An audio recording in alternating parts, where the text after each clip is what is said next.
안녕하세요. 오늘은 대한민국을 대표하는 방송사와 수신료 등에 관한 상식을 말씀드리려 합니다. 구독, 좋아요, 알림 설정 부탁드립니다. 우리나라 방송은 국영방송, 유료방송, 공영방송으로 나뉩니다. 국영방송은 국가에서 운영하는 방송이기에 세금으로 운영됩니다.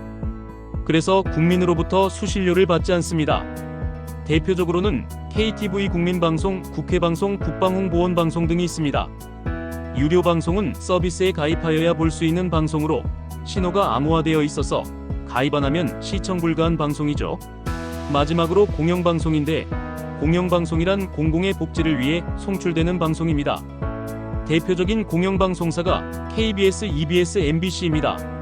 이들은 모두 법인이지만 KBS와 EBS는 대한민국 정부가 100% 대주주로 있기에 공영방송으로 분류되고, MBC는 처음엔 정부가 아닌 민간인이 운영하는 방송사였지만 공직단체인 방송문화진흥회가 대주주가 됨으로써 지금은 공영방송사로 분류되죠.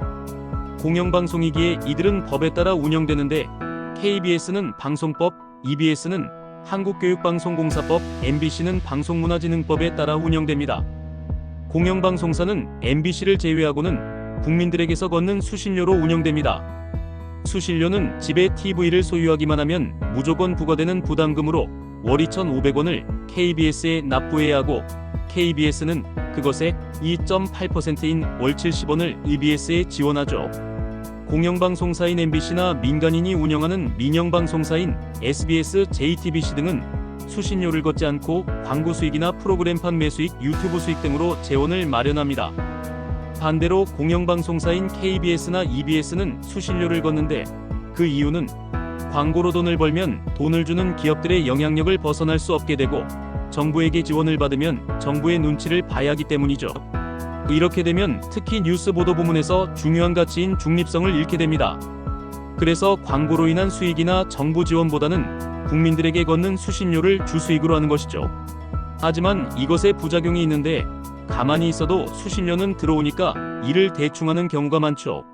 그래서 특히 KBS 직원 중에는 수신료는 어차피 꼬박 들어오니까 연봉 1억 이상인 직원이 많으며 공무원 마냥 철밥통이기에 일하지 않으려는 성향이 생길 수밖에 없습니다. 앞에서 KBS와 EBS는 수신료에 주로 의지하므로 기업으로부터 받는 돈도 적고 정부 지원도 적으니 중립성 유지가 된다고 했지만, 그건 이론적인 경우고 과연 실제로도 그럴까요? KBS는 경영진 이사가 11명인데 모두 방송통신위원회가 추천해서 최종 임명을 대통령이 합니다. 쉽게 말해 대통령의 영향을 안 받을 수 없죠. 이러한 점으로 인해 KBS에서 뉴스 보도 같은 것을 할 때 대통령의 눈치를 안 보고 현 정부의 팩트를 꽂는 것이 쉽지 않죠. 그리고 MBC의 경우도 이사가 9명인데 위원장과 위원을 대통령이 임명하는 방송통신위원회에서 최종 임명하기에 대통령의 영향을 안 받을 수 없습니다.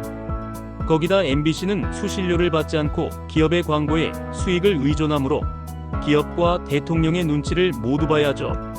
EBS의 경우도 교육부 장관이 추천하는 1명과 교육 관련 단체가 추천하는 1명을 포함하여 이사가 총 9명이며, MBC와 마찬가지로 방송통신위원회에서 최종 임명함으로 대통령 눈치를 피하기 쉽지 않습니다.